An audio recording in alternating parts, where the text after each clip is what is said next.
Madhav Shinde sir. Okay, मागचे.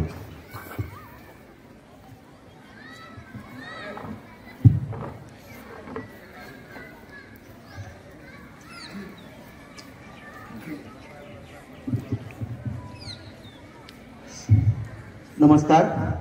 सर्वप्रथम सावित्रीबाई फुले शिक्षण मंडळ, त्याचबरोबर सावित्रीबाई फुले माध्यमिक व उच्च माध्यमिक विद्यालयाचे आपल्या मुख्याध्यापक तथा प्राचार्य सन्माननीय माननीय अरुणजी तुपमिरे सर, उपमुख्याध्यापक, पर्यवेक्षक ज्यांनी माझा खूप चांगला परिचय करून दिला ते प्राध्यापक जितेंद्र मेटकर सर, आपल्या शाळेतील सर्व सहकारी शिक्षक आणि माझ्या समोर उपस्थित असलेले प्रिय विद्यार्थी मित्र आणि मैत्रिणींनो.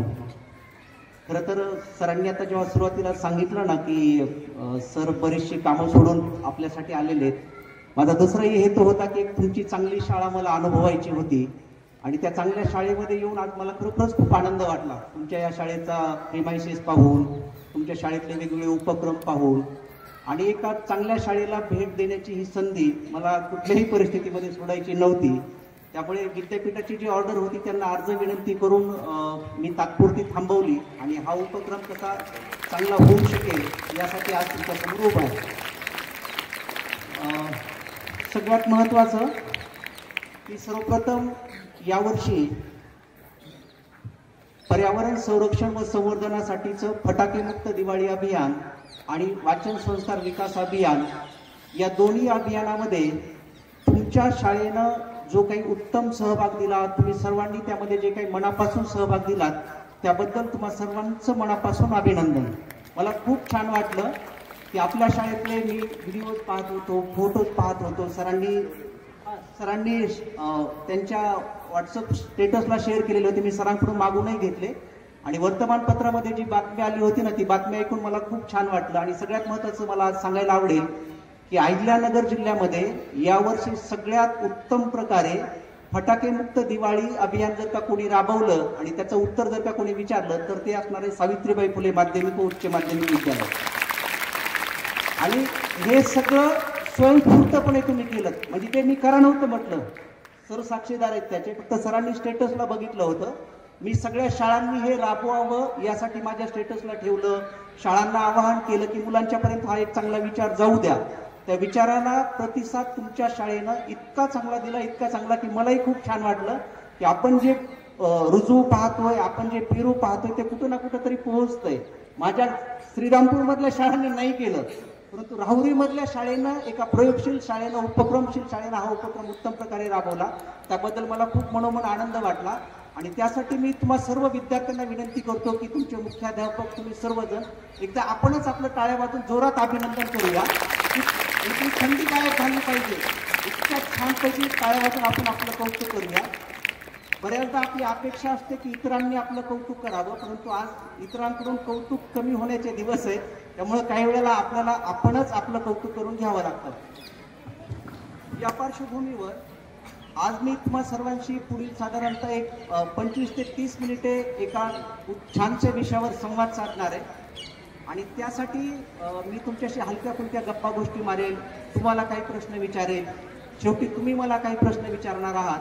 तर ह्या निमित्ताने तुम्हा सर्वांना मी सुरुवातीला खरं तर तुपमिरे सरांनी जे सांगितलं ना की सर काम सोडून वगैरे आले, मी पहिलंच बोललो की मला तुमच्या शाळेचं नाव, तुमच्या शाळेचा वारसा, गेली जवळजवळ 8-10 वर्ष डॉक्टर सी.व्ही. रमन जी परीक्षा आहे ना त्या परीक्षेच्या निमित्तानं मी आपल्या शाळेमध्ये येतोय, हे सगळं पाहतोय.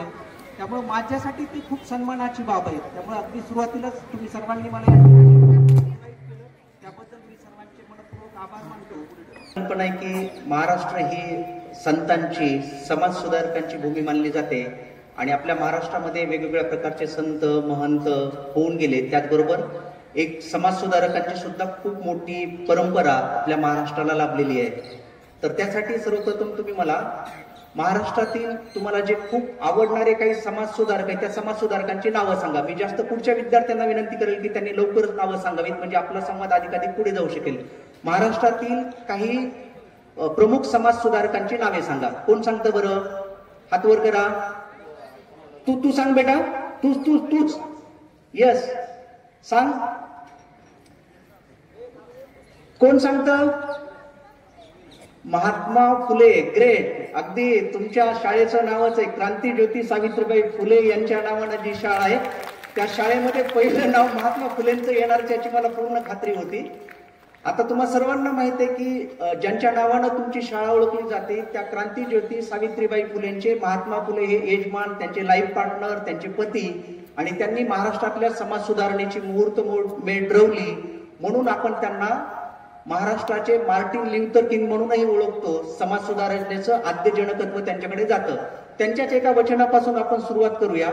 तुम्हा सर्वांनी त्यांचं वचन या अगोदर खूप वेळा ते ऐकलेलं असणार आहे, वाचलेलं असणार आहे, मला कल्पना आहे त्याची, तरी मी ते आज रिपीट करतोय. ते लक्षपूर्वक ऐका आणि त्यावर आधारित जो एक प्रश्न आहे त्या प्रश्नाचं सुद्धा मला तुम्ही उत्तर द्या. महात्मा फुलेंचं सुप्रसिद्ध वचन असं आहे, विद्येविना मती गेली, मती विना नीती गेली, नीती विना गती गेली, गती विना वित्त गेले, वित्ताविना शूद्र खचले, इतुके सारे अनर्थ एका अविद्येने केले. हे आपल्याला माहित आहे, महात्मा फुलेंचं हे वचन आहे. तर यामधील मला विद्या या शब्दाचा अर्थ कोण सांगेल बरं? आपण विद्या कशाला म्हणतो? महात्मा फुलेंनी यामध्ये विद्येवर फोकस दिला. सांग बेटा तूच. यस. विद्या म्हणजे शिक्षण. अगदी बरोबर, शिक्षणाला आपण विद्या म्हणतो. आणखी काय अर्थ होतो बरं विद्या या शब्दाचा? आणखी कोण सांगेल? विद्या म्हणजे शिक्षण. अगदी बरोबर आहे. तू सांगते? हा बेटा तूच. यस. ज्ञान. विद्या म्हणजे ज्ञान, विद्या म्हणजे शिक्षण. तुला सांगायचंय? तूच. यस. बर चला. विद्या म्हणजे शिक्षण, विद्या म्हणजे ज्ञान, विद्या म्हणजे शहाणपण, हे आपण सगळं माहिती आपल्याला. तुमच्या शाळेचं बोधवाक्य पण नाही ज्ञानेन सदृशम पवित्रमयी, आपल्या शाळेचं बोधवाक्य हे. तर ज्ञान हे जे आहे, विद्या आहे, तर त्यासाठी आपल्याला काय काय करावं लागतं बरं? ज्ञानासाठी आपण काय काय करतो? विद्या मिळवण्यासाठी कोणते मार्ग आहेत आपल्याकडे असलेले? कशाच्या साह्याने विद्या मिळते आपल्याला? शाळा. अगदी बरोबर, शाळेच्या माध्यमातून आपल्याला विद्या मिळते. तू सांग बेटा.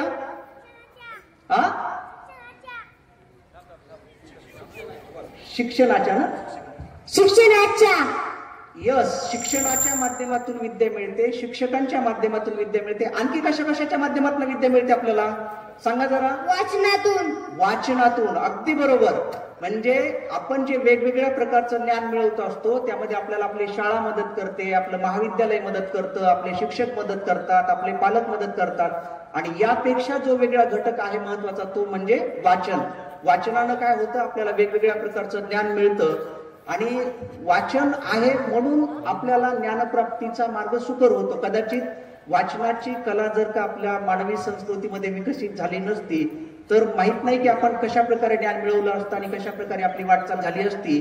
आता हे जे काही आपल्याला ज्ञान मिळतं वाचनातून, तर त्याच्या संदर्भातली एक ज्याला आपण काय म्हणूया की खूप महत्वाची गोष्ट आपल्याला लक्षात घ्यायची आहे की तुम्हा सर्वांना माहिती आहे की आपली आई सुंदर दिसावं, आपल्या आईचं सौंदर्य वाढावं म्हणून ती काय करत असते की वेगवेगळ्या प्रकारचे दागिने अंगावर परिधान करत असते, वेगवेगळ्या प्रकारची वस्त्र प्रावरणे परिधान करत असते. तर त्यापैकीच आईचं जे सौंदर्य असतं ना, आपल्या आईचं, ताईचं, आपल्या घरातल्या महिला मंडळाचं, तर त्यात एक महत्वाचा जो दागिना असतो तो असतो कुंकू. आपण कपाळाला आई जेव्हा कुंकू लावते ना तेव्हा तिच्या सौंदर्यामध्ये जी भर पडते ती विचारूच नका. आपण आपल्या आईला बघा कधीतरी की जेव्हा ती कुंकवासह आपल्या समोर येते तेव्हा तिचं दिसणारं रूप, आणि कुठल्या कारणानं म्हणा की एखाद्या दिवशी तिनं कुंकू जर का लावलेलं नसेल, टिकली जर का लावलेली नसेल, तर कदाचित ती कुंकवासह जितकी सुंदर वाटते तितकी सुंदर वाटत नाही. त्यामुळे आईच्या सौंदर्यामध्ये भर घालण्यासाठी जे वेगवेगळ्या प्रकारची दागिने असतात, वस्त्र प्रावरणं असतात, तसंच आपल्या प्रत्येकाच्या आयुष्यामध्ये आपण अधिक सुंदर दिसावं, आपण अधिक चांगलं व्यक्तिमत्व विकसित व्हावं, यासाठी आपल्या संस्कृतीनं आपल्याला एक दागिना दिलेला आहे. तो दागिना म्हणजे वाचन. हा वाचनाचा दागिना जर का आपण आपल्या अंगी परिधान केला, जर का आपण वाचन अंगीकारलं, तर निश्चितच आपण पूर्वी जितके सुंदर दिसतो, पूर्वी जितके सुंदर असतो त्यापेक्षा अधिक सुंदर दिसायला लागतो. आपली भाषा सुधारते, आपलं संवाद कौशल्य सुधारतं, आपल्या व्यक्तिमत्वाचा खूप चांगल्या प्रकारे विकास होतो. अनेक गोष्टी आपल्याला माहित होतात, चार चौघामध्ये कसं बोलावं, कसं वागावं, याचे काही जे नीती नियम असतात त्या सगळ्या गोष्टी आपल्याला काय होतात, वाचनानं कळायला लागतात. त्यामुळं वाचन हा माणसाचा एक महत्वाचा दागिना, महत्वाचं त्याचं समृद्धीचं प्रतीक मानलं जातं. त्यासाठी तुम्हाला सर्वांना कल्पना असेल की वाचन ही एक अलीबाबाची गुहा मानली जाते. वाचन हा अल्लाउद्दीनचा जादूचा दिवा मानला जातो. आता हे जे मी बोलतोय ना तुम्हाला, अलीबाबाची गुहा, अलीबाबा आणि 40 चोर, जादूचा दिवा, हे सगळं तुम्हाला माहिती आहे की त्यामध्ये तुम्ही कधी ना कधी कुठल्या मालिकेमध्ये कुठल्या ना कुठल्या गोष्टीच्या रूपाने तुम्ही अनुभवलेलं असणार आहे. तर या वाचनाच्या दुनियेमध्ये आपल्याला अनेक प्रकारच्या गोष्टी शिकायला मिळतात. खरं तर मी असं म्हणेन की मानवी जीवनातलं जे जे काही सर्वात्मक असतं, शिवसुंदर असतं, मंगल असतं, उत्तम असतं, त्या सगळ्यांचं दर्शन हे तुम्हाला वाचनाच्या माध्यमातून मिळतं. वाचन असतं म्हणून आपल्याला आपला भूतकाळ कळतो, आपला वर्तमान समजून घ्यायला मदत होते, आपला भविष्यकाळ आपण अधिक चांगल्या प्रकारे समजून घेऊ शकतो. वाचनाच्या अंगी हे जे काही सामर्थ्य आहे त्यामुळेच काय होतं की माणसाला या सगळ्या गोष्टींचं ज्ञान होतं. आता तुम्हाला सगळ्यांना माहिती आहे की सुरुवातीला मी जो तुम्हाला प्रश्न विचारला होता की महाराष्ट्रातल्या विविध समाज सुधारकांची नावं सांगा, तर त्यामध्ये तुम्ही महात्मा फुले हे नाव सांगितलं. महात्मा फुलेंच्या समाजकार्याची सुरुवात ही त्यांनी खूप चांगलं वाचन केलेलं होतं, त्या वाचनातूनच त्यांची सुरुवात झाली. महात्मा फुले ज्या काळामध्ये होते तेव्हा आत्ताच्या सारखं महाराष्ट्रामध्ये खूप सारं वैचारिक साहित्य उपलब्ध नव्हतं, परंतु त्यांनी काय केलं की इंग्रजी भाषेचा अभ्यास केला. थॉमस पेन नावाचा विचारवंत आहे, त्याची जी पुस्तकं आहेत त्यांनी ती पुस्तकं वाचली. मॅन्स राईट नावाचं एक महत्वाचं पुस्तक आहे, माणसाचे अधिकार. आणि मग त्यांना कळलं की माणूस अधिक चांगला होण्यासाठी, त्याचा विकास करण्यासाठी आपण काय केलं पाहिजे, शिक्षणाला सुरुवात केली पाहिजे. म्हणून महात्मा फुले यांच्या प्रयत्नातून आणि त्यांना सावित्रीबाई फुले यांनी जे काही अमूल्य असं योगदान दिलं, जी मोलाची साथ दिली, त्यातनं महाराष्ट्रामध्ये काय झालं की स्त्री शिक्षणाला सुरुवात झाली, बहुजनांच्या शिक्षणाला सुरुवात झाली. आणि तिथून पुढं ही सगळी तुम्ही आम्ही लेकरं बाळ जे आहोत ना, म्हणजे मुली आज मला इतक्या मोठ्या संख्येनं दिसत आहेत, ग्रामीण भागातले शेतकरी, शेतमजूर, खेडूत, कष्टकरी, कामगार, त्या बहुजनातली एवढी लोक जी शिक्षण घेऊ शकली ना, तर ते महात्मा फुले यांच्या वाचन प्रेमामुळं, सावित्रीबाई फुलेंनी त्यांना दिलेल्या साथीमुळं. आता मी जसं तुम्हाला महात्मा फुलेंचं सांगितलं की महात्मा फुलेंनी वाचनाचा संस्कार अंगीकारला, सर्वसामान्यांची दुःख समजून घेतली आणि ते त्यांनी जे मांडलं ना सुप्रसिद्ध वचन, इथल्या माणसांचा विकास का होत नाहीये, इथल्या माणसाशी मागास काय, त्यांच्या वाटेला दैन्य काय, दुःख काय, ते त्यांनी सांगितलं की विद्येविना मती गेली, मतीविना नीती गेली, नीतीविना गती गेली, गतीविना वित्त गेले, वित्तविना शूद्र कचले, इतुके सारे अनर्थ एका अविद्येने केले. हाच विचार सावित्रीबाईंनी पुढे नेला महात्मा फुलेंच्या नंतर सुद्धा. आणि तुम्हाला माहिती आहे की महाराष्ट्र म्हटलं की शाहू फुले आंबेडकरांचा महाराष्ट्र असं आपण म्हणतो. हा जो प्रचंड मोठा वैचारिक कृतिशील वारसा आपल्याला या थोर महापुरुषांनी दिलेला आहे, त्यातलं जे नाव आहे डॉक्टर बाबासाहेब आंबेडकर. तर आंबेडकरांच्या विषयी तुम्ही सगळ्यांनी खूप वाचलं असेल, खूप ऐकलं असेल की आंबेडकर ज्यावेळी शाळेमध्ये शिकत होते त्यावेळेस एकदा त्यांना त्यांच्या शाळेनं प्रवेश नाकारला होता. तर शाळेनं प्रवेश नाकारल्याच्या नंतर डॉक्टर बाबासाहेब आंबेडकर रडत बसले नाहीत. आपल्या दुःखाचा त्यांनी, ज्याला आपण काय म्हणतो की गवगवा करणं, असा भाग केला नाही. तर त्यावेळेला डॉक्टर बाबासाहेब आंबेडकरांनी विद्यार्थी दशेपासूनच पुस्तकांशी दोस्ती केली, पुस्तकावर अपार प्रेम केलं, पुस्तकांच्या दुनियेत त्यांनी प्रवेश केला. आणि मग तिथनं जे तुम्हाला डॉक्टर बाबासाहेब आंबेडकर घडलेले दिसतात ते आमूलाग्रपणे बदललेले आहेत. आणि मग या पुस्तकांच्या दुनियेमध्ये बाबासाहेब रमले, रोज 18 तास अभ्यास करू लागले. आपल्या देशासह इंग्लंडमध्ये जाऊन सुद्धा त्यांनी प्रचंड शिक्षण घेतलं. आणि भारतातच नव्हे तर जगभर डॉक्टर बाबासाहेब आंबेडकरांचं नाव झालं. एक कायद्याचे अभ्यासक नव्हे तर पूर्ण जे जे काही आपल्या मनुष्य जीवनासाठी महत्वाचे विषय, त्या विषयांचा त्यांनी अभ्यास केला. आणि मग तिथनं तुम्हाला माहिती आहे की आपल्या भारताची राज्यघटना, आपल्या भारताचं संविधान हे सुद्धा डॉक्टर बाबासाहेब आंबेडकरांनी लिहिलं. त्यामुळे त्यांना आपण संविधानाचे शिल्पकार म्हणून ओळखतो की जे जेव्हा एकेकाळी त्यांना शिक्षणाचा प्रवेश नाकारला होता, त्यांना अस्पृश्य म्हणून हीन वागणूक दिली होती, असे बाबासाहेब शिक्षणानं, अभ्यासानं, वाचनानं प्रचंड प्रमाणामध्ये एक मोठं व्यक्तिमत्व म्हणून आकाराला आले आणि त्यातनं आपल्याला बाबासाहेबांनी काय काय दिलं ते आजही बघतो आपण की आज प्रत्येक घडीला आपल्याला डॉक्टर बाबासाहेब आंबेडकरांची आठवण ठेवावी लागते, त्यांचं नाव घ्यावं लागतं आणि त्यांच्या विचारानं जसं बेटकर सरांनी सुरुवातीला सांगितलं ना की स्वातंत्र्य, समता, बंधुता, न्याय, लोकशाही ही मूल्य आपल्याला बाबासाहेबांनी घटनेच्या माध्यमातून दिली.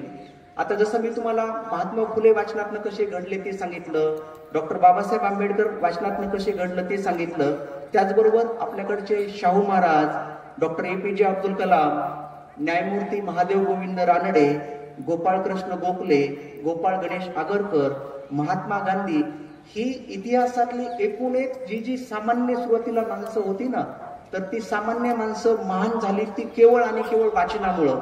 त्यांनी वेगवेगळ्या प्रकारचं साहित्य वाचलं, पुस्तके वाचली, ग्रंथ वाचली आणि मग त्यांना इथलं एकूण जी काही शोषण व्यवस्था आहे, इथल्या सामान्य माणसांची सुखदुःख आहेत ती कळाली आणि त्यातनं पुढे ते असामान्य झाले. म्हणूनच तर आपण ते गेल्याच्या नंतर सुद्धा त्यांची जयंती, त्यांची पुण्यतिथी खूप मोठ्या उत्साहानं, सन्मानानं साजरी करतो.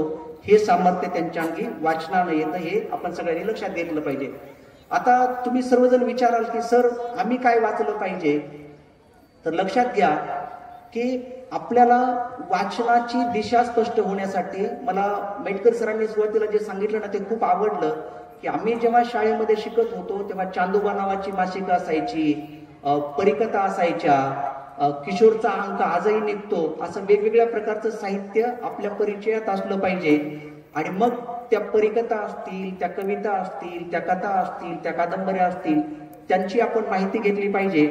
आणि त्यासाठी तुम्ही काय करायला पाहिजे की जे पुस्तक आपल्याला चांगला विचार देतं, मूल्य देतं, संस्कार देतं, आपल्या व्यक्तिमत्व विकासामध्ये भर टाकतं, अशी कुठल्याही स्वरूपाची जी पुस्तकं असतात ना ती पुस्तकं तुम्ही वाचली पाहिजेत. मला तुम्हा सर्व विद्यार्थ्यांना आवर्जून सांगायचं की आज सुद्धा चांदोबा नावाचं मासिक जरी नसलं तरी चिकू पिकू नावाचं एक मासिक आहे, लाडोबा नावाचं मासिक आहे, वयम नावाचं मासिक आहे, साधना साप्ताहिकाचा बालकुमार दिवाळी अंक आहे आणि तुमच्यासाठी लिहिणारे खूप सारे कवी, कवयित्री, लेखक, लेखिका, साहित्यिक महाराष्ट्रामध्ये आहेत. तर त्यांची पुस्तकं तुम्ही वाचायला पाहिजेत.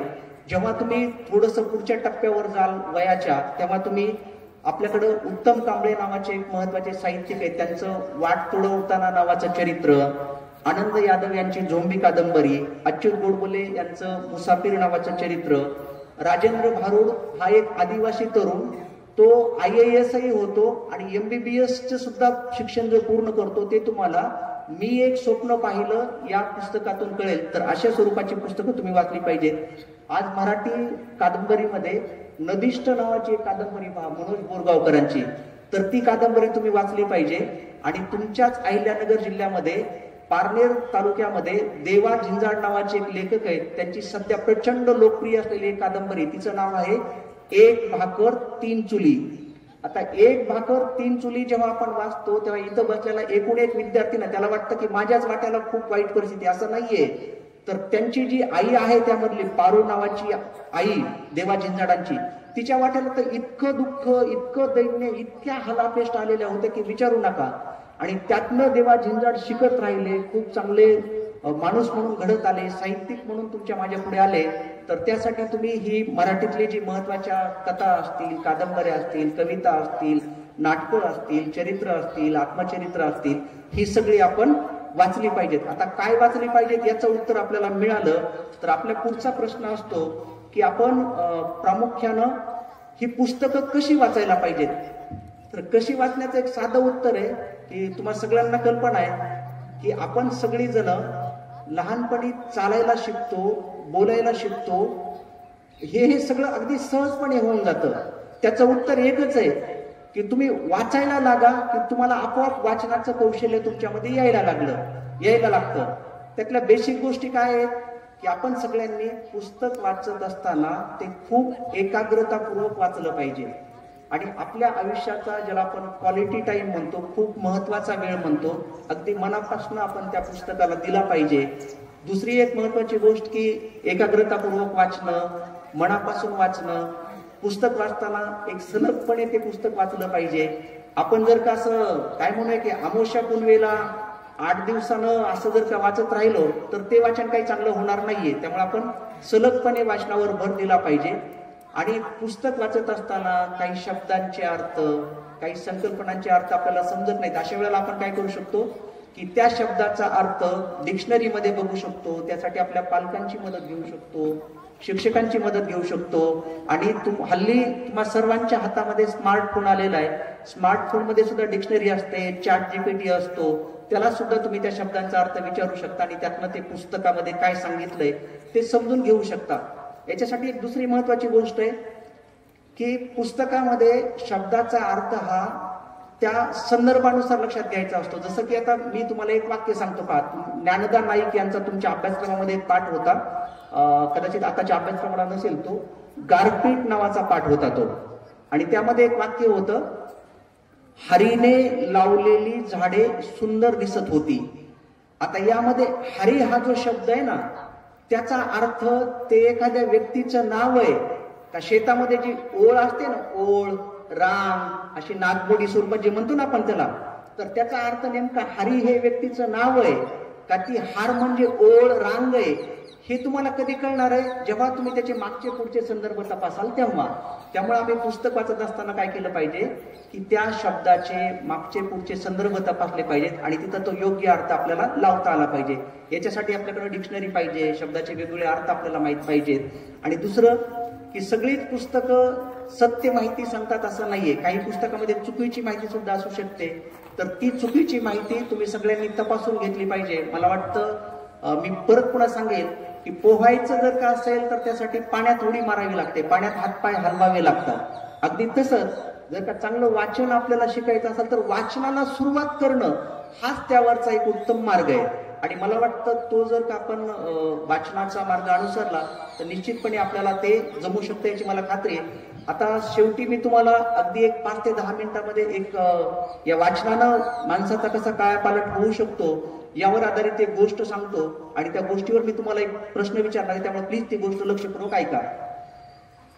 तुमच्याच अहिल्यानगर जिल्ह्यामध्ये तुमच्याच शाळकरी वयातला एक विद्यार्थी होता. अगदी खेडेगावामध्ये तो विद्यार्थी राहत होता आणि त्याचं ते जेऊर बायजा नावाचं गाव आहे तुमच्या जिल्ह्यामध्ये, तिथला तो विद्यार्थी. आणि या विद्यार्थ्याची गत अशी होती की तो लहानपणी आपल्या वडिलांकडेही राहायचा आणि चुलत्यांकडेही राहायचा. तर हा जो विद्यार्थी होता तो आपल्या चुलत्याकडं राहायला गेला. चुलत्याचं गाव सोलापूर जिल्ह्यातलं. आणि तिथं त्याच्या वाट्याला काय झालं की एक काय म्हणूया की चांगले मित्र नाही मिळाले, घरातलं वातावरण चांगलं नाही मिळालं. आणि तो मूळचाच एक अस्पृश्य जातीतला विद्यार्थी होता. आपल्या जिकडे जी काही जाती व्यवस्था आहे ना चुकीची, त्याची त्याला काय म्हणूया की त्याचा तो साक्षीदार होता त्या दुःखांचा. आणि मग हा विद्यार्थी त्या चुलत्यांकडे वाढत असताना त्याला संगती चांगली मिळाली नाही. आणि दुर्दैव असं होतं की त्या चुलत्यांनाच या मुलाला दत्तक दिलेलं होतं. म्हणजे ते त्याचे दत्तक वडील सुद्धा होते चुलते, कारण चुलत्याला मूलबाळ नव्हतं. आणि मग हा चुलत्यांच्या ठिकाणी वाढत असताना मुलगा, ते जे चुलते होते ते ट्रान्सपोर्टचा व्यवसाय करायचे, ते ड्रायव्हर होते आणि त्यांना दारूचं व्यसन देखील होतं. तर मग हा या 5वी 6वीच्या लहान मुलाला सांगितलं जायचं की तू दारू घेऊन ये त्यांच्यासाठी. आणि मग त्यांच्यासाठी तो दारूची बाटली आणायचा, परश्या आणि ते दोघं असायचे. आणि मग नकळतपणे याला चुकीचे संस्कार होते, वाचनाचा गंध नव्हता, शिक्षणाचा गंध नव्हता, कशाला काय बनायचं चांगल्याला ते कळत नव्हतं. तर मग नकळतपणे काय झालं की या पोराला त्यातली जी दारूची बाटली असते ना त्यातलं टोपण टोपण ते प्यायला लागले. इतकं प्यायला लागले की हळूहळू ना ते प्रमाण वाढत गेलं. आणि मग घरचे जे चुलते ना त्यांच्या लक्षात यायला अरे दारू आता पहिल्यासारखे असे झंकेबात लागत नाहीये. तर हा काय करायचा, त्यामध्ये पाणी मिसळायचा. आणि हळूहळू तर यांनी असं केलं की चुलत्यासाठी एक बाटली आणि आपल्यासाठी एक बाटली, या दोघांसाठी. आणि त्यांना ती कशी प्यायची काय असं चुकीचं व्यसन ते करत गेले. म्हणजे तुमच्या वयातच हे पोरग दारू प्यायला लागलं. त्याच्यानंतर त्याला चित्रपट पाहायचा सुद्धा खूप नाद होता. त्याच्या तिथं 2-3 टॉकीज होत्या. मग ते ज्या वयात नको ते चित्रपट बघणं असतं ना, मग ते चुकीचा संदेश देणारे असतील, अश्लील चित्रपट असतील, ते चित्रपटही बघायला लागलं. आणि त्यातनं जे काही त्यातला हिरो जसं बिडी सिगारेट वगैरे ओढतो ना, तसं ते पोरग काय करायला लागलं, बिडी ओढायला लागलं, सिगारेट ओढायला लागलं. मिळेल तिथून त्या सिगारेटचे थोटके असतील पडलेला भाग, तो सिगारेटचं व्यसन लागलं, दारूचं व्यसन लागलं, बिडीचं व्यसन लागलं. आणि त्याचबरोबर त्याला आणखी काय झालं की मित्रपरिवार चुकीचा मिळाला. ते अगदी ज्याला आपण टवाळखोर पोरग म्हणतो ना, ते टवाळखोर तसं झालं. खोड्या काढणे, अभ्यासामध्ये लक्ष न देणे, असं या पोराला संस्कार लागले. आणि त्यामध्ये ते पोरग शोले सारखा चित्रपट जेव्हा बघायचं, शोले तुम्हाला माहितीये पहा, अमिताभ बच्चन, धर्मेंद्र, त्यातले अजय आणि वीरू नावाची त्यांची भूमिका, तर त्यातले जे सीन असतात ना, त्यातली जी दृश्य, ते दृश्य सुद्धा ते करायला लागले. आणि गंमत काय झाली माहितीये का, त्या चित्रपटामध्ये अजय आणि वीरूकडं घोडा असतो.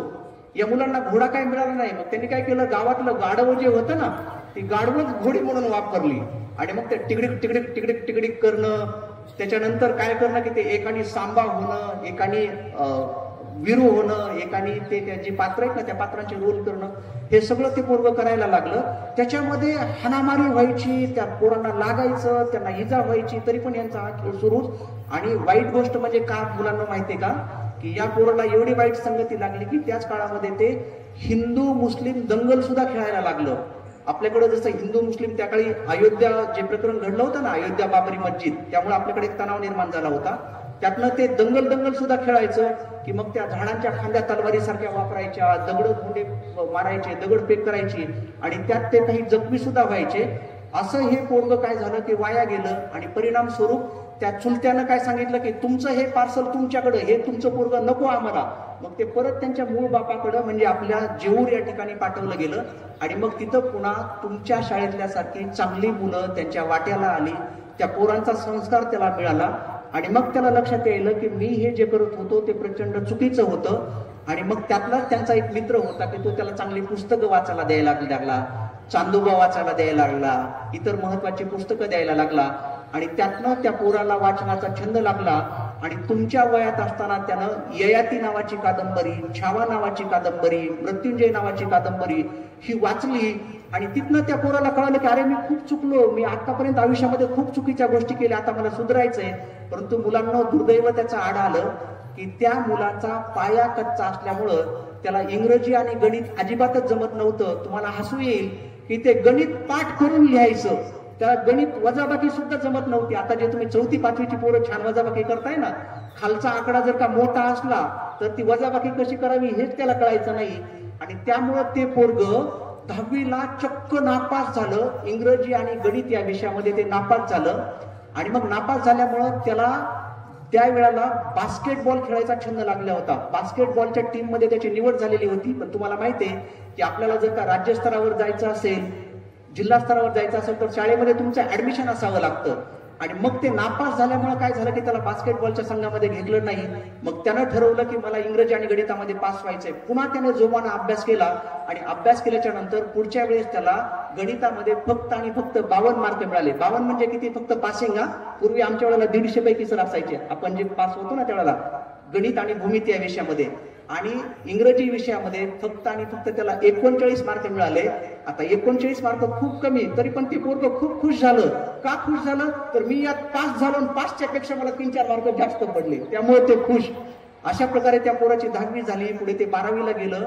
आणि त्यानंतर त्याच्या आयुष्यामध्ये एक महत्वाची गोष्ट घडली की ते ज्या BA कॉलेजमध्ये शिकत होतं, सिनियर कॉलेज ज्याला म्हणतो आपण, तिथं त्याच्या आयुष्यामध्ये संजय चौधरी नावाचे शिक्षक आले.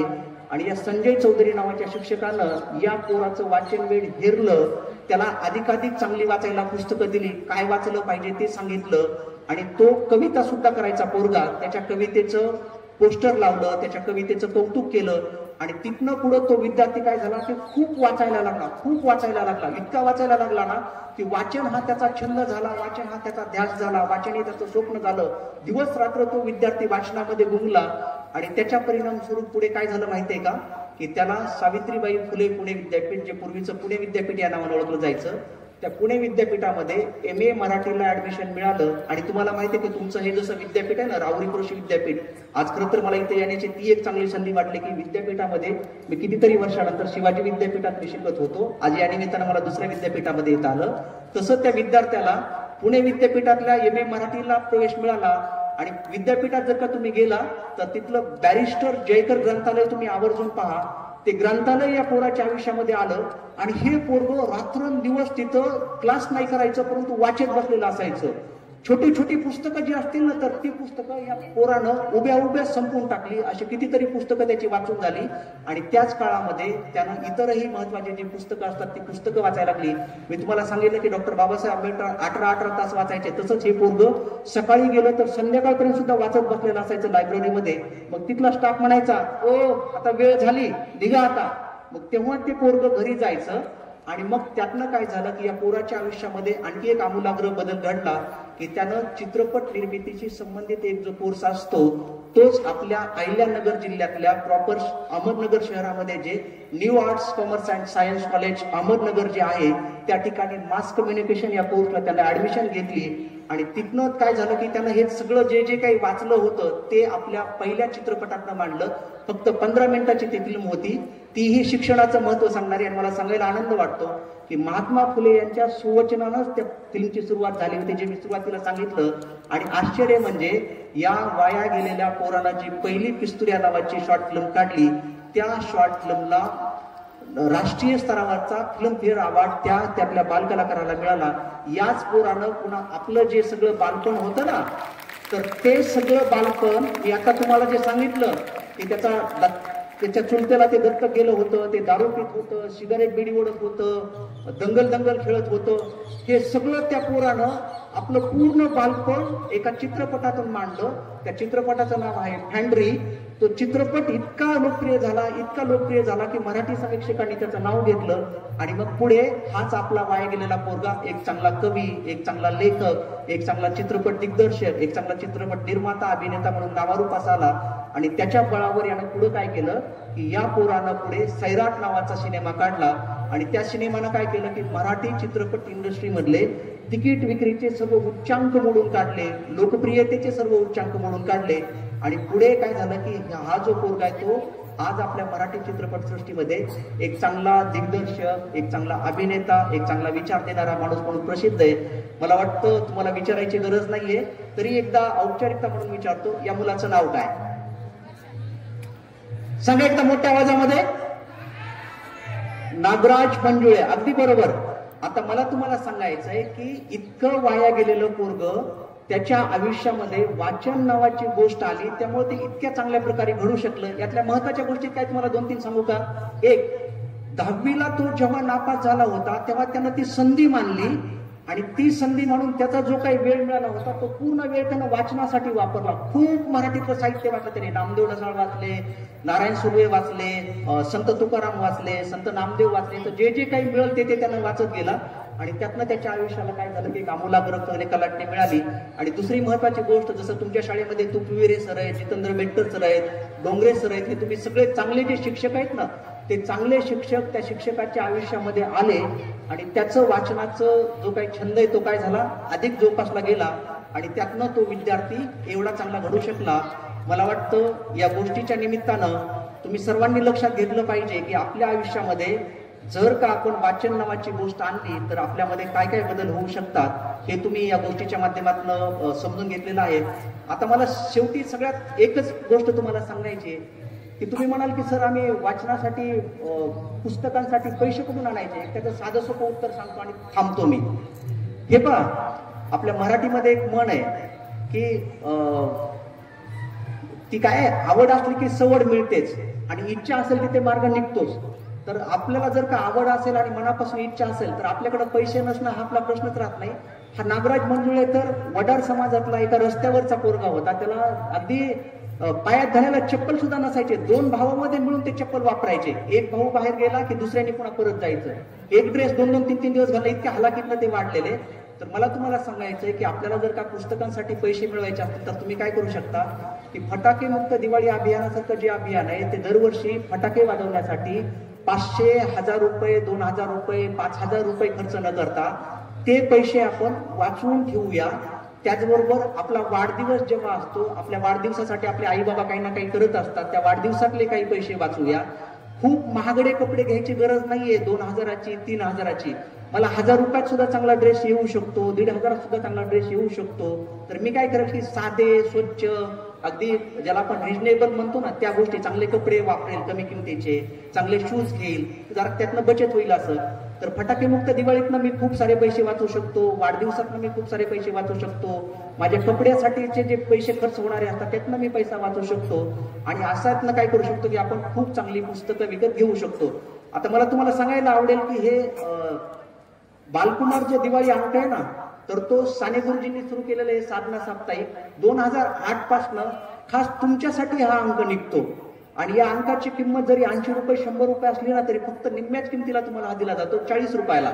तर अशा ज्या गोष्टी त्यामध्ये तुम्ही सहभाग घेतला पाहिजे. आणि मला दुसरंही सांगायचंय की आपला जो मित्रांचा ग्रुप असतो ना, तर आपण काय करूया की त्या निमित्तानं 4-5 मित्रांचा ग्रुप करूया. वर्षभरासाठी माझे 1000 रुपये, तुझे 1000 रुपये, त्याचे 1000 रुपये, असे 5000 जर काही एकत्र केले ना तर वर्षभरामध्ये तुम्ही खूप एकापेक्षा एक चांगली पुस्तकं खरेदी करू शकता. आणि त्यासाठी तुम्हाला तुमचे मुख्याध्यापक असतील, आमच्यासारखी वाचनप्रेमी माणसं असतील, ती पाहिजे ती मदत करू शकतील आणि निश्चितपणे तुमच्या आयुष्यामध्ये खूप चांगला वाचनाचा संस्कार रुजू शकेल. मला वाटतं आज आपण जे बघितलं ना, आजच्या मी तुमच्याशी जो काही संवाद साधला, खरं तर तुमच्याशी गप्पा गोष्टी करायच्या होत्या मला, परंतु आपल्यातलं अंतर जरा थोडंसं वाटलं म्हणून मी एकतर्फी बोलण्याचा जास्त प्रयत्न केला. पण यातनं लक्षात घ्या मुलांनो की आता तुम्ही माझ्या पुढे जे काही 1000, 1200, 1500 विद्यार्थी असाल ना, तर तुम्ही सगळ्यांनी या निमित्तानं वाचनाचं महत्व समजून घेतलं पाहिजे. आणि आत्ताचं तुमचं वय इतकं छान आहे, इतकं छान आहे की आता जर का तुम्हाला वाचनाचा संस्कार रुजला ना तर भविष्यामध्ये तुम्ही खूप चांगले नागरिक व्हाल, खूप जीवनामध्ये यशस्वी व्हाल. आज मला तुम्हाला सांगायला आवडेल की मी एका शेतकरी कुटुंबातला विद्यार्थी आहे, ग्रामीण भागातला विद्यार्थी आहे, आणि मला तर माझ्या आई बाबा कोणीच शिकलेलं नाहीये. अगदी वडिलांची मला वाटतं 7वी झालेली, त्याच्यानंतर ते घरी सगळं, आई अजिबात शिकलेली नाही, बाकीचं कोणी शिकलेलं नव्हतं. परंतु मला आत्याच्या गावी गेलो असताना तिथं शालेय वयामध्ये मृत्युंजय नावाची कादंबरी माझ्या हातामध्ये पडली आणि तिथनं मला जर काही वाचनाचा छंद लागला, त्यातनं मी अधिकाधिक अभ्यास करत गेलो. आणि मला या निमित्तानं तुम्हाला सर्व विद्यार्थ्यांना सांगायचंय की तुमचे मेरिटचे जे मार्क असतात ना, समजा 75ला मेरिट क्लोज झालं आणि माझे जे वरचे 4-5 मार्क आहेत ना ते नेहमी मला माझ्या वाचनानं दिलेले आहेत. सर मला आवर्जून सांगायचंय की शिवाजी विद्यापीठ कोल्हापूर येथून मी एमएडचा अभ्यासक्रम पूर्ण केला. तर एमएडला त्या वर्षी फक्त 25 जागा होत्या आणि 1375 विद्यार्थी स्पर्धेमध्ये होते. त्या परीक्षेमध्ये मला जे 75 गुण मिळाले त्यातले 5 गुण निश्चितपणे मला माझ्या वाचनानं आणि वाचनानंच दिलेले आहेत. कदाचित मी ते वाचलं नसतं तर माझं एमएड होऊ शकलं नसतं, पुढे मी सेटनेट होऊ शकलो नसतो आणि आज तुम्हा सर्व विद्यार्थ्यांच्या पुढे एवढा चांगला अनुभव मला शेअर करता आला नसता.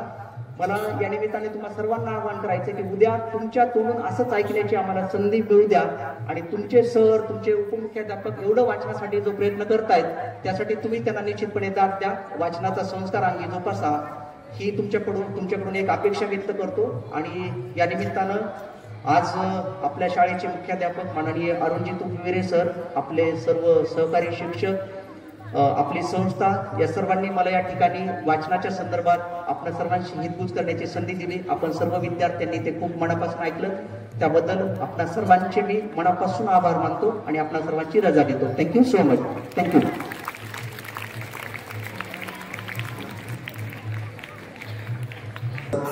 आपल्या प्रेरणादायी मार्गदर्शनाने निश्चितच आमच्या विद्यार्थ्यांना भरपूर असा फायदा त्याचा होणार आहे आणि भविष्यातले जे नामवंत कलावंत किंवा नामवंत शास्त्रज्ञ या जगामध्ये झालेले आहेत आणि होणार आहे, त्यामध्ये इथेही बसलेले काही विद्यार्थी असतील आणि या मार्गदर्शनामुळे नक्कीच या विद्यार्थ्यांमध्ये एक प्रेरणा संचारली आहे. आणि याच प्रेरणेतून आपण नेहमी मार्गक्रमण करत असतो आणि एक रेफरन्स पॉइंट आपल्याला नेहमी गृहीत धरावा लागतो की या रेफरन्स पॉइंट पर्यंत आपल्याला पोहोचायचं आहे. असो, आज या कार्यक्रमानिमित्त या ठिकाणी पत्रकार पवार साहेब या ठिकाणी आलेले आहेत. त्यांचाही विद्यालयाच्या वतीने सत्कार सन्मान होत आहे. मी माननीय मुख्याध्यापक श्री तुपविरे सर यांना विनंती करेल की आपण पवार सर यांचा सत्कार या ठिकाणी करावा. सार्वमतचे ते पत्रकार आहेत आणि विद्यालयाला नेहमीच त्यांची मदत होत असते.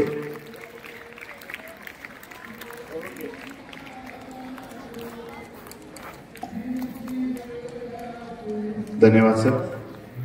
यानंतर अतिशय महत्वाचा असा एक कार्यक्रम, कालपासून बऱ्याच ग्रुपला एक मेसेजही फिरत असेल की 17 तारखेला आणि 18 तारखेला आपल्या विद्यालयातील 6 विद्यार्थी नेवासा फाटा येथे जिल्हास्तरीय इन्स्पायर अवॉर्ड प्रदर्शनासाठी हजर होते आणि जिल्हा स्तरावर एकूण 154 उपकरणांचा सहभाग होता आणि या 154 उपकरणांपैकी 14 उपकरणं हे राज्य स्तरासाठी निवडले गेले. 2023-24 आणि 24-25 असं 2 वर्षांचं हे विज्ञान प्रदर्शन जिल्हास्तरीय नेवासा फाटा येथील त्रिमूर्ती बावन प्रतिष्ठान संकुल या ठिकाणी पार पडलं आणि आपल्या विद्यालयातील 6 विद्यार्थ्यांनी तिथे सहभाग घेतला. 17 तारखेला सकाळी 8 वाजता इथून ते 6 विद्यार्थी तिथे पोहोचले आणि संध्याकाळी त्यांना परीक्षण झाल्यानंतर जरा उशीर झाला, 6 परीक्षणालाच वाजले. दुसऱ्या दिवशी सुद्धा त्या ठिकाणी बक्षीस वितरणाच्या कार्यक्रमासाठी ते विद्यार्थी उपस्थित राहिले आणि त्या ठिकाणी आपल्या विद्यालयातील 3 विद्यार्थ्यांचा राज्य स्तरासाठी निवड झालेली आहे. 3 विद्यार्थ्यांची राज्यस्तरीय प्रदर्शनासाठी निवड झालेली आहे. यामध्ये वेगवेगळे प्रकल्प आपल्या ज्या 6 विद्यार्थ्यांनी सादर केले अतिशय नाविन्यपूर्ण प्रकल्प होते आणि सरांनी जशी आज वाचन प्रेरणा आम्हाला दिली त्याचप्रमाणे शाळेचे मुख्याध्यापक नेहमीच आम्हाला प्रेरणा देत होते की आपण या इन्स्पायर अवॉर्ड मध्ये सहभाग घ्यावा. बऱ्याच विद्यार्थ्यांनी आपण त्याच्यातून विद्यार्थ्यांनी उपकरणं सादर करायचे, त्याच्यातून आपण चालणी करायची, त्याच्यातून छाननी करायची आणि काही सिलेक्टेड प्रोजेक्ट आपण पाठवायचे. 5 प्रोजेक्ट दरवर्षी आपण पाठवत असतो आणि त्या 5 पैकी पहिल्या वर्षी आपले 2 प्रोजेक्ट जिल्हास्तरासाठी सिलेक्ट झाले आणि दुसऱ्या वर्षी 4 प्रोजेक्ट आपले सिलेक्ट झाले आणि या 6 मधून अतिशय नाविन्यपूर्ण असे हे प्रकल्प होते. सुरुवातीला काही कल्पनांची आपण ज्या कल्पना होत्या असं वाटत होतं की त्या सत्यात उतरू शकत नाही. त्या कल्पना इतक्या अवघड वाटत होत्या, परंतु या विद्यार्थ्यांच्या अथक परिश्रमामुळे माननीय मुख्याध्यापक श्री तुपिरे सर यांच्या मार्गदर्शनाने आणि सततच्या प्रेरणेने संचालक मंडळ तसेच सावित्रीबाई फुले शिक्षण मंडळ यांची प्रेरणा आम्हाला सतत लाभत होती आणि याचाच परिपाक म्हणून आज हे 3 विद्यार्थी आपले राज्य स्तरावर निवडले गेलेले आहेत.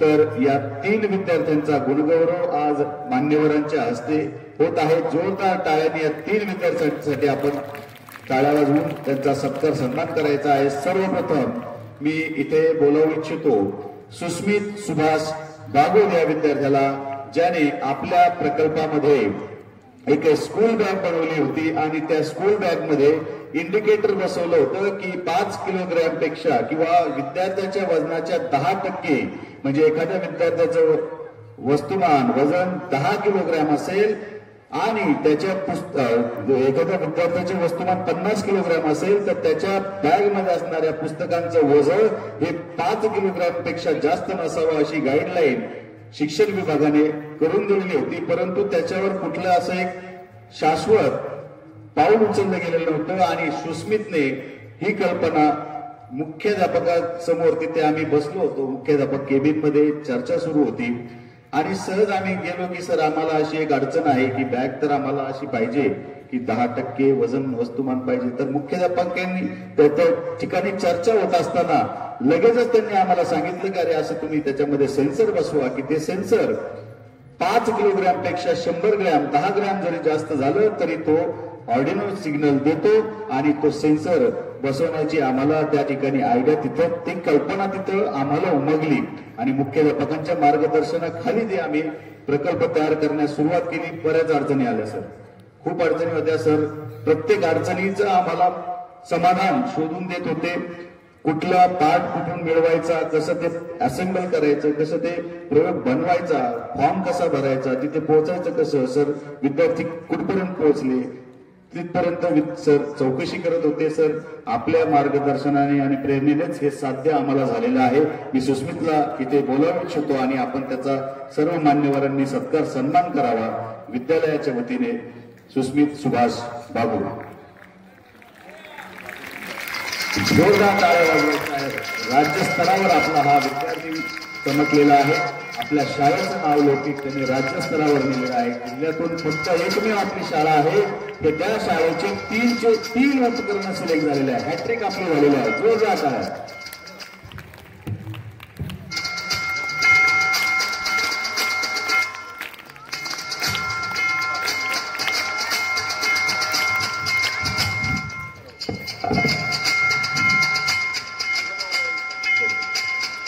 यानंतर मी बोलावू इच्छितो प्रसाद उत्तम गायकवाड या विद्यार्थ्याला, ज्या विद्यार्थ्याने अल्झायमर पेशंट म्हणजे स्मृतिभ्रंश असणाऱ्या पेशंटसाठी एक CNF किट बनवलं. त्या किटला फक्त आपला मोबाईल जरी त्याच्याजवळ गेला तर त्या व्यक्तीच्या ज्याचा स्मृतिभ्रंश झालाय त्याला घटना कळत नाहीये, त्याला आपण कुठे आहोत हे कळत नाहीये, काही नाव लक्षात राहत नाहीये, अशा व्यक्तीची सगळी माहिती त्या चिप मध्ये सेव्ह करून प्रसाद उत्तम गायकवाड याने ते उपकरण बनवलं. त्यासाठी माननीय मुख्याध्यापक यांनी पाठपुरावा केला. बेंगलोरवरून ते चिप मागवण्यात आलं सरांच्या मार्गदर्शनाखाली आणि त्यालाही इन्स्पायर मध्ये राज्यस्तरावर त्याची निवड झालेली आहे. त्याचं मनपूर्वक विद्यालयाच्या वतीने आपण जोरदार टाळ्या वाजवायच्या. टाळ्या कमी पडतात विद्यार्थ्यांच्या. यानंतर मला बोलवायला फार आनंद होत आहे. कांक्षिणी मनोज देशमुख हिला या विद्यार्थिनीने ऍडजस्टेबल फुटरेस जे दिव्यांग विद्यार्थी असतात किंवा दिव्यांग व्यक्ती असतात त्यांच्या पायांचा जर आपण बघितलं तर एक पाय मोठा आणि एक पाय लहान असं जर असेल तर त्यांना चालण्यासाठी वटण्या बसण्यासाठी प्रॉब्लेम होतो. आणि तो विचार मनामध्ये धरून कांक्षिणीने बाईकवर बसताना मागच्या बाजूला जे फुटरेस्ट असतं त्याला ऍडजस्टेबल बसवलं.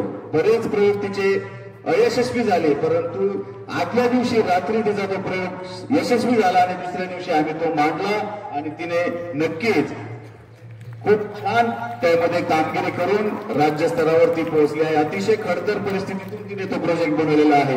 खूप तिला त्रास त्यामध्ये झालेला आहे आणि या प्रकल्पातून आम्हाला खूप शिकायला मिळालं. सर धन्यवाद मान्यवर मिळालं. अडीअडचणी अडचणी इतक्या येत होत्या प्रत्येक प्रकल्प सादर करण्यासाठी, परंतु प्रत्येक अडीअडचणीमध्ये चायनाची भिंत आपण जशी बघितली असेल 21-22 हजार किलोमीटरची चायनाचं रक्षण करते, अशा भिंतीसारखे आमच्या मागे उभे असलेले आमचे प्रेरणास्थान, आमचे मार्गदर्शक माननीय तुप्पिरे सर.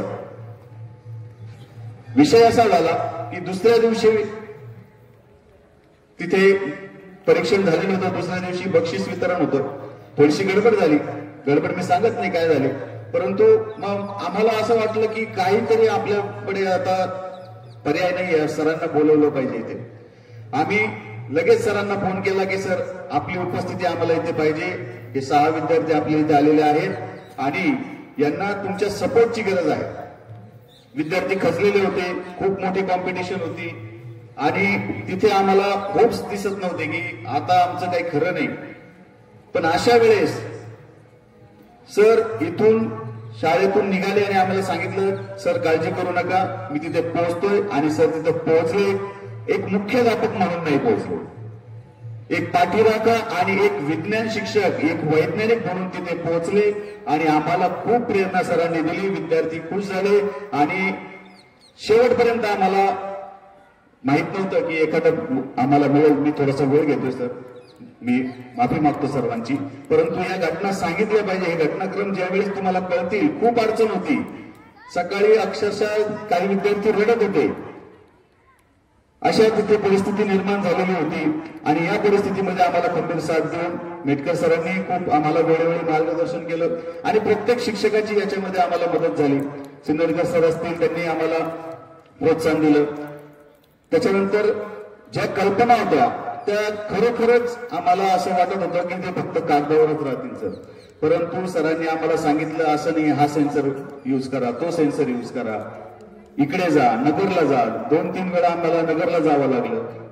प्रकल्प अयशस्वी होत होते, परंतु विद्यार्थ्यांनी त्याची का सोडली नाही. मी सर्व विद्यार्थी, त्यांचे पालक, सर्व मार्गदर्शक शिक्षक आणि विशेष आभार मुख्याध्यापकांचे मानतो आणि या ठिकाणी थांबतो.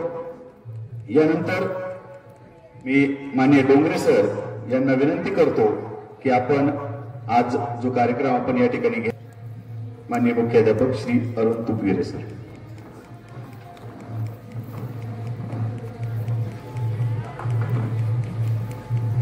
हा, खरं तर मला वाटतं खूप चांगला वेळ आपण एका वेगळ्या उपक्रमासाठी या ठिकाणी आज कारणी लावला. कारण आमचे जे मित्र होते आदरणीय डॉक्टर भागवत शिंदे सर, त्यांचे मी स्टेटस बघतो आणि आमची बऱ्याच दिवसापासून ओळख आहे. एक वैज्ञानिक दृष्टिकोन रुजवण्याचं काम आणि सातारा कोल्हापूरचे या मातीत घडल्यामुळं मला वाटतं ते आणखी प्रकर्षणाने ते जाणवतं तिथल्या आपल्या सर्व सातारा कोल्हापूरच्या आमचे सर्व मित्रांचं, की ते घाबरतच नाहीत. जे आहे ते सडेतोड सांगणं, सगळा वेगळा भाग गेला तरी चालेल. आणि खरं तर खूप अतिशय तुम्ही ओघवते शब्दामध्ये मुलं सर्व ऐकत होते. आमचे शिक्षक तर छान करतच होते शिस्तीबाबत. आणि निश्चित सर तुम्ही आल्याने आमची वाचन संस्कार म्हणा की मुलांची वाचनाची आवड निश्चित आणखी वाढीस लागेल यात अजिबात शंका नाही. तर सरांसाठी एकदा जोरात टाळ्या वाजवून, आपण सकाळी 7-8ला बोलवलं होतं श्रीरामपूरमधनं, BEd कॉलेज त्यांचं चालू आहे. खरोखर सर आम्हाला ज्या उद्देशाने आम्ही बोलवलं किंवा ज्या उद्देश होता आपला तो निश्चित मला वाटतं तुमचं सर्व भाषण ऐकल्यानंतर साध्य झालाय. आम्ही खूप ही चांगली चळवळ पुढे चालवणार आहोत. याचं कारणही असं आहे की आमच्या संस्थेचे सचिव आणि सर्वच संचालक मंडळ चांगल्या उपक्रम करण्यामध्ये सतत आम्हाला पाठीशी आहे किंवा ते कार्य तत्परतेने करण्यामध्ये त्यांचा सहभाग असतो. यावर्षी आम्ही ठरवलं की वाचनालय अद्ययावत करायचंय, की आमची सुंदर शाळा आहे, मुख्यमंत्री माझी शाळा सुंदर याच्यामध्ये विभागात दुसरी आली. पण जेव्हा आलेले डायरेक्टर, संचालक, उपसंचालक राज्याच्या कमिटीला दाखवताना मात्र ग्रंथालयात गेल्यावर थोडंसं आम्हाला मनाला कसं तरी वाटतं की अरे आपण याच्यामध्ये वीक आहोत. आणि म्हणून या वर्षीच्या मोहिमेमध्ये आम्ही भाग घेताना पहिला त्याला सेंट्रलाइज केलंय की पहिल्यांदा आमचं ग्रंथालय वाचनालय छान करायचं आहे. त्याची आम्ही पर्याय योजना केली आणि त्याचाच भाग म्हणून आम्हाला एक माझी विद्यार्थी मेळावा स्वतः सचिव साहेबांची बॅच 84चा, त्यामध्ये त्या बॅचने पुस्तकं घेण्यासाठी आपल्याला 1 लाख रुपये या ठिकाणी घोषित केले. तर आदरणीय सचिव साहेब आणि त्या बॅचचे सर्व खरं 56-57 वयाचे सगळे सरांचे मित्र आहेत. त्यांना खूप मला वाटतं विद्यालयाच्या वतीने खूप धन्यवाद देऊ, आभार मानू. त्यानंतर आमचे ज्यांच्या मार्गदर्शनाखाली आम्ही घडलो असे आदरणीय सर्व माजी मुख्याध्यापक, उपमुख्याध्यापक त्या कार्यक्रमाला आले होते. आणि त्यामध्ये मडीकर सर म्हणले की माझ्या काळात मी वाचनालय सुरू केलं, ग्रंथपाल पद तर नव्हतंही, स्वतः सर ग्रंथपाल म्हणून काम करायचे. आणि ते जर इतकं चांगले होत असताना सरांना कुठलाही हे न करता स्वइच्छेने म्हटले माझे 51,000 रुपये आणि आनंदाने आम्ही त्यांना शाळेमध्ये आणण्यासाठी प्रयत्न करत होतो. त्यांचा एक चांगला सत्कार करावा. सचिव साहेब आम्ही सगळं, पण सर म्हणले नाही मी शाळेत येणार नाही. उलट आम्ही घरी गेलो तरी तिथे ते नकारत करत होते. आणि 2 दिवसापासून फोन येत होता की सर आपली रक्कम आम्ही तयार केलेली आहे, कॅश काढलेली आहे, तुम्ही घेऊन जावं. आणि काल मडीकर सरांच्या घरी जाऊन आम्ही ती रक्कम 51,000 रुपये आणली. तर अशा आदरणीय मडीकर सरांसाठी मला वाटतं खूप आपण ऋण व्यक्त केले गेले पाहिजे की 2012ला सेवानिवृत्त झालेली व्यक्ती आजही तीच आत्मीयता शाळेविषयी. ती का की आमची मुलं फार महत्वाची आहेत. कोणते मुलं बघितले पण नाही तरी वाचन चळवळ मनाने चालावं. म्हणजे श्रीमंती काय असावी, एक छोटं घर आहे सरांचं, काही ना कोटीने मला वाटतं संपत्ती आहे, पण दातृत्व गुण हा श्रीमंती होण्यासाठी सगळ्यात महत्वाचा आहे. तुमच्याकडे काय आहे त्याच्यापेक्षा तुम्ही इतरांना किती महत्वाचं येतात. तर खरं तर मडीकर सरांच्या रूपाने आम्ही अतिशय या ठिकाणी प्रेरणा मिळाली. आम्हाला किती कृतज्ञ व्हावं, किती धन्यवाद द्यावेत ते कमीच आहेत. त्याचप्रमाणे आमचा एक अनिल कुंड सर त्या बॅचचे, त्यांनी त्या दिवशी लगेच 11,000 रुपये दिले. उरलेले कलेक्शनचं काम चालू आहे. आमचे कोऱ्हाळे म्हणून इव्हन फॉरेस्ट ऑफिसर मध्ये विद्यार्थीच आहेत, मला वाटतं 11वीला त्यांचं कुणीतरी नातेवाईक पण आहे. त्यांनी लगेच शाळेसाठी एक 11,000 रुपये त्याच दिवशी दिले, कुठलेही न मागता. तर अशा पद्धतीने आमचे काही शिक्षक पण निधी माझ्याकडे दिलाय. खरं तर त्यांच्या परवानगीने आम्ही नाव डिक्लेअर करतोय की सर आम्ही अमुक अमुक दिले, पण फक्त आमचं नाव डिक्लेअर करू नका, परंतु काही दिवसांनी आम्ही त्यांची परवानगीने आम्ही डिक्लेअर करूया. तर असंही सगळा वेळ पुस्तक घेण्यासाठी चालू आहे.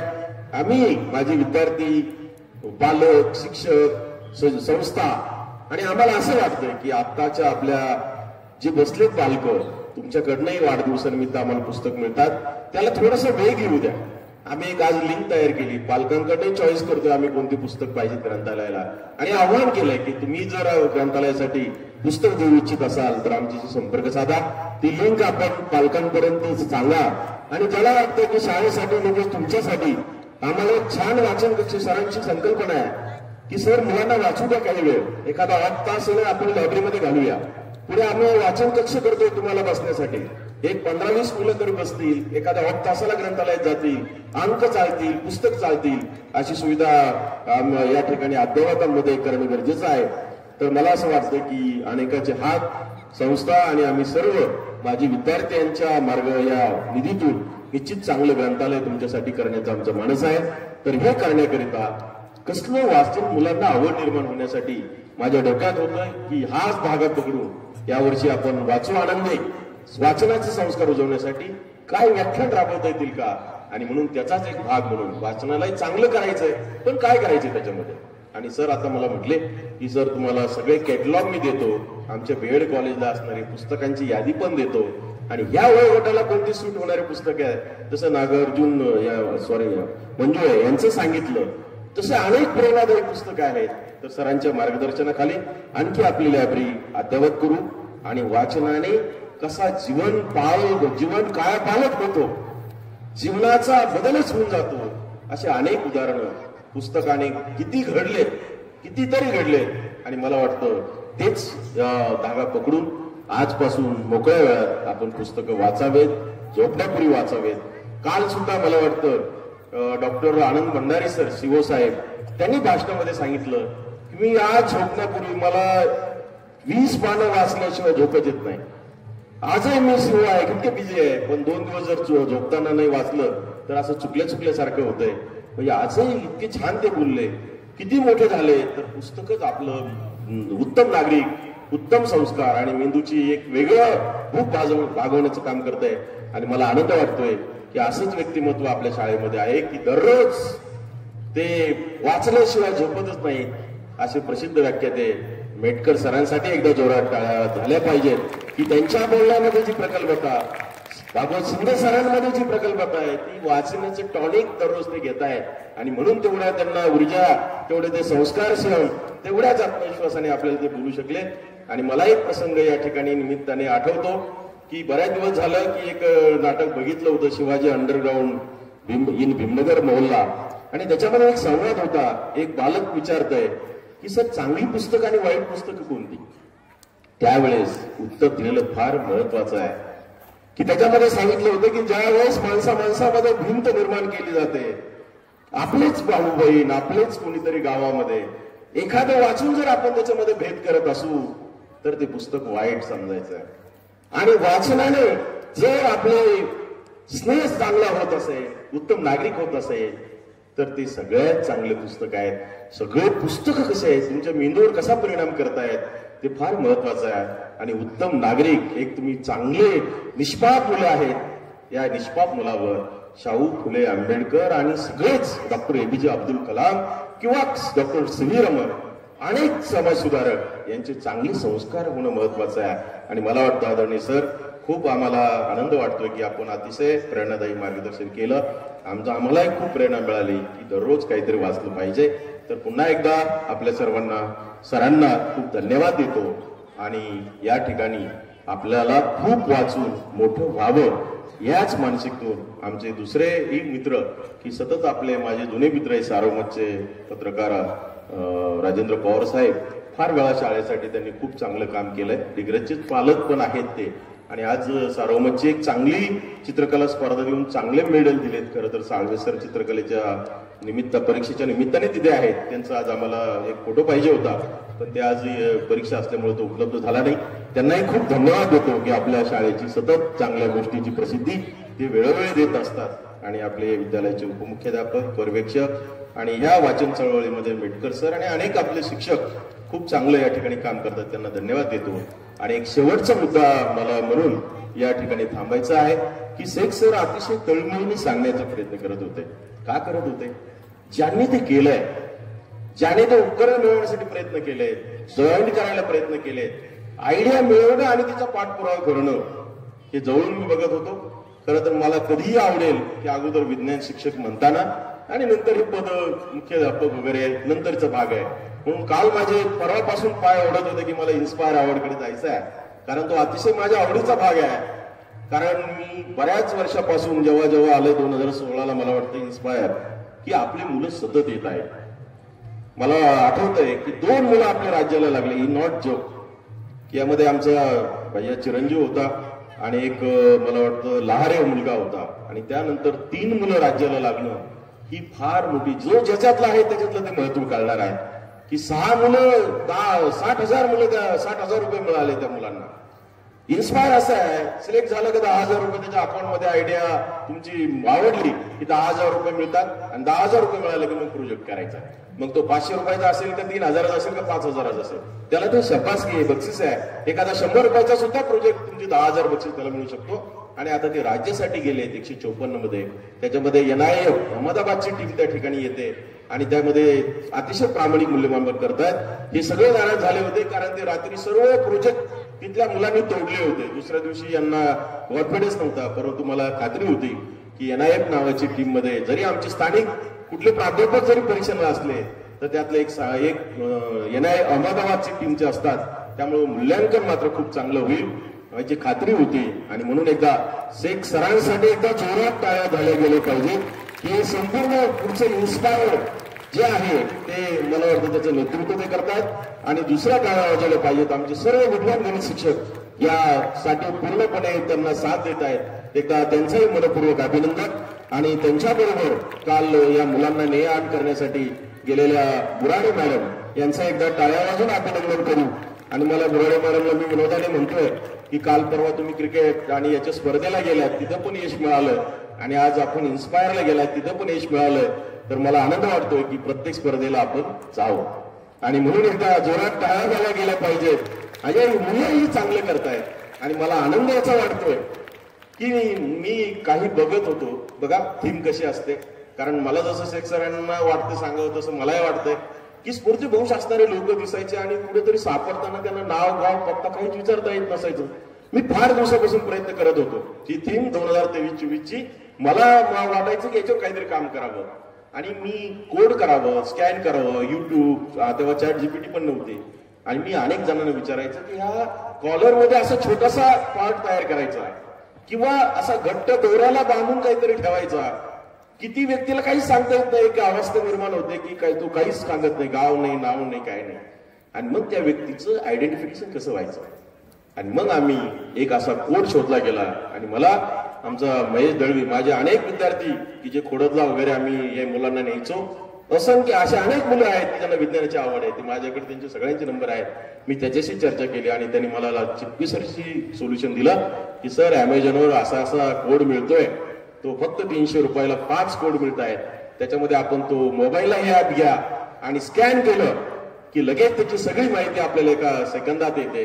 तर असा आम्ही छोटासा कोड केला, तो घड्याळामध्ये टाका, घड्याळ तर ती उसरते, कॉलरमध्ये टाका, एखाद्या बटनामध्ये टाका किंवा असा दोऱ्याच्या सहाय्याने छोटासा वळगा, तर ती व्यक्ती कुठेही जरी गेली हरवली तर फक्त मोबाईलद्वारे स्कॅन केला की तिचा सगळा डिटेल्स मिळतो. आणि डिटेल्स मिळून त्या पालकांचे 2-3 आम्ही मोबाईल नंबर ऍड त्या ठिकाणी केले की संबंधित व्यक्ती जर सापडत नसेल तर संबंधित व्यक्तीला मोबाईल करून कळवता येतो. आणि मला खात्री होती की हा प्रोजेक्ट 100% लागेल. तसा दप्तराचा होता की अरे वजन किती आहे दप्तराचं. बोलता बोलता शेख सरांना सांगितलं, शेख सरांनी ते अंमलबजावणी केलं. नंतर शेख सरांनी अनेक हे केले. आमचे विज्ञान सर्व टीम मला वाटतं त्याचं चांगलं परीक्षण करत होते. तर मला वाटतं ही फार मोठी गोष्ट आहे की राहुरीचे 3 विद्यार्थी राज्याला जाणं, 14 तालुके आहेत, 14 दुने 28 तालुके 2 वेळा 7-7 बक्षीस, काही तालुक्याला एकही बक्षीस मिळालं नाही. तर मला वाटते चांगलं मोठं यश आहे. पुन्हा एकदा सगळ्या विज्ञान टीमला, सगळ्या या मुलांना त्यांनी खूप चांगलं केलं, ते त्यांचं अभिनंदन करतो, कौतुक करतो.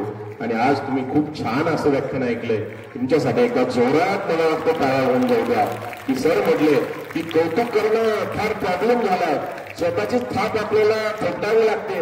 आणि मग त्याचाच एक भाग म्हणून सर व्हॉट्सअपवाले पण खूप भारी आहे की लाईक करताना सुद्धा असं बारीक चिन्ह येतं, दिसू नये कोणाला, म्हणजे तसं वाईट वाटू नये इतरांना यांनी इतकं चांगलं कौतुक केलं म्हणून. तर मला असं वाटतं की ते छान, म्हणजे कौतुक ओपन करणं फार अवघड झालेलं आहे. आणि कौतुक केलं की ज्याने केलंय त्याला परत त्रास होतो, अशी एक सिस्टीम्स आहे. आणि मला वाटतं शिंदे सर आपण अंधश्रद्धेत काम करतोय, अशा सिस्टीमला काय वाटतं माहित नाही, पण आपण प्रामाणिकपणे जे चांगलं आहे ते पुढे नेण्याचा प्रयत्न आपण करतोय. आणि आपल्याला अनेक जण पालक, शिक्षक, विद्यार्थी साथ देतील. पुन्हा एकदा आपल्याला धन्यवाद देतो. मेटकर सरांनी सुंदर असं प्रस्ताव केलंय, सूत्रसंचलन शेख सरांनी मांडलंय आणि आमची टेक्नॉलॉजी. धन्यवाद सर. आपले मार्गदर्शन नेहमीच आम्हाला प्रेरणादायी आहेत आणि त्या अनुषंगानेच आमची वाटचाल सुरू आहे. त्यानंतर कार्यक्रमाचे आभार प्रदर्शन करण्यासाठी मी आमंत्रित करतो विद्यालयाचे उपमुख्याध्यापक श्री बाळासाहेब डोंगरे सर. धन्यवाद सर. अत्यंत सुंदर असा कार्यक्रम आज आपल्या विद्यालयाने आयोजित केला, त्याबद्दल प्रथमतः मी आपल्या विद्यालयाचे मुख्याध्यापक आदरणीय तुपेरे सरांना धन्यवाद देतो. याच कारण असं की आपण बरेच व्याख्यानमाला घेतल्या, बरेच व्याख्याने घेतो, दरवर्षी घेतो, परंतु काय वाचावं, कसं वाचावं, किती वाचावं, कोणी वाचावं याचं मार्गदर्शन करणारं हे पहिलं व्याख्यान आहे. आणि म्हणून शिंदे सरांकडे जोरात आपण टाळ्या वाजूया की खूप सुंदर असं मार्गदर्शन आपण आमच्या विद्यार्थ्यांना केलं. आणि वाचनातून काय घडू शकतं याचं एक छान असं उदाहरण पण सांगितलं. एक उत्सुकता मुलांना लागली होती की हा कोण आहे, हा कुठला आहे, हा कोण आहे, यांनी काय केलं. आणि तुम्ही जी गोष्ट सांगत गेला, कळत न कळत मुलांच्या नजरेसमोर एक नाव आलं आणि तुम्ही न सांगता मुलांना उत्स्फूर्त ते नाव आलं. अत्यंत सुंदर अशा त्या गोष्टीतून वाचनातून काय होऊ शकतं ते आपण सुंदर सांगितलं सर. खूप खूप धन्यवाद विद्यालयाच्या वतीने. खरं तर पुस्तकाचं पान, झाडाचं पान, टपरीवरचं पान, टपरीवरचं पान जर खाल्लं तर एखादा तास तुमच्या मुखाला सुगंध येईल. झाडाच्या पानामध्ये हरितद्रव्य, झाडाचं पान त्या झाडाला वाढण्यासाठी मदत करतं. पण पुस्तकाचं पान जर तुम्ही वाचलं तर आपलं जीवन समृद्ध करण्याचं काम, व्यक्तिमत्व घडवण्याचं काम कोण करत असतं तर पुस्तकाचं पान करतं. म्हणून जीवनामध्ये पुस्तकाचं पान अत्यंत महत्वाचं आहे आणि म्हणून पुस्तकं आपण वाचली पाहिजे, खूप वाचली पाहिजे. सरांनी खूप उदाहरण सांगितले, छान सांगितले. आपण नेहमी मराठीचे शिक्षक नेहमी शिकवता सांगतात ह्या पुस्तकात ते आहे, त्या पुस्तकात ते आहे, हे तुम्ही वाचा, ते तुम्ही वाचा. खूप छान आहे. 97 साली सर एक 9वीला मी नवीन शिकवले होतो आणि या ते पुस्तक वाचलं, आपल्याच शाळेतून घेतलं आणि त्याच्यात मी खुणा केल्या अशा चांगलं वाक्य, 213 वाक्य माझ्या लक्षात आहे. ते 213 वाक्य लिहून काढायचे आणि मला थोडं जीवन आलं, मग कुणी लिहून काढायचं. मग वर्गात एक सुंदर अक्षर असणारा एक विद्यार्थी होता. मी त्याला एक 200 पेजेस वही दिली, त्याला म्हटलं घरी घेऊन जा पुस्तक आणि हे पुस्तकातल्या ओळी ते लिहून काढ. आणि 4-5 दिवस झाले तो काही देईनाच. मला झालं का लिहून? सर म्हणे मी ते लिहिता मला इतकं आवडलं की मी ते वाचून काढलं, माझ्या आईने वाचून काढलं, माझ्या वडिलांनी वाचून काढलं आणि मग त्या ओळी मी लिहिल्या. त्यांनी त्या पुस्तक लिहिलेली वही अजून पण माझ्याकडे आहे, त्याचं नाव पण मला आठवतंय. सर तोच विद्यार्थी आपला पुढे जज झाला, ज्याचं नाव गिरे, की त्याच्या हस्ताक्षरामध्ये लिहिलेली ती वही अजून माझ्याकडे आहे. कशातून कुणाला प्रेरणा मिळेल काय वाचायला सांगता येत नाही. आणि म्हणून तुम्ही भेळ खाता खाता कागद मिळाला, त्याच्या खाली जे असतं तो पेपर जरी जुना असला तर ज्ञान जुनं नसतं, ते तुम्ही वाचा. जिथं जिथं जे काही मिळेल ते जर आपण वाचत गेलो तर वाचणं हे इनकमिंग आहे आणि इनकमिंग असल्याशिवाय आउटपुट असे शिकत नाही. आणि म्हणून आपल्या मेंदूला जो खुराक द्यायचा आहे तो वाचनातून द्यायचा आहे आणि म्हणून सर्वांनी वाचलं पाहिजे. असं अत्यंत सुंदर असं मार्गदर्शन प्राध्यापक शिंदे सरांनी केलं. पुन्हा एकदा विद्यालयाच्या वतीने मी त्यांना धन्यवाद देतो. त्याचबरोबर काल अत्यंत सुंदर अशा नेवाशाला जे काही मेळावा झाला, विज्ञान मेळावा, त्या विज्ञान मेळाव्यामध्ये आपल्या विद्यालयाने खूप भव्य असं यश मिळवलं. मी नेटच ठेवलं, मला 2-3 शिक्षकांचे फोन आले, सर एका शाळेला तुमचे एवढे मिळाले. म्हटलं हो मिळाले. त्यांना सुद्धा आश्चर्य वाटलं की आम्ही घेतो, तिथपर्यंत आम्ही जात नाही, तुम्हाला एका शाळेला 3-3 मिळतात. नक्कीच तुमचे विद्यार्थी, नक्कीच तुमचे विज्ञानचे शिक्षक खूप जपून काम करतात. तर पुन्हा एकदा विज्ञान शिक्षकांकरता, त्यांना मार्गदर्शन करणाऱ्या पालकांकरता, सगळ्यांकरता आपण पुन्हा एकदा टाळ्या वाजवूया आणि त्यांना धन्यवाद देऊया. भविष्य करता, भविष्य करता शुभेच्छा देऊया. आता यानंतर बघा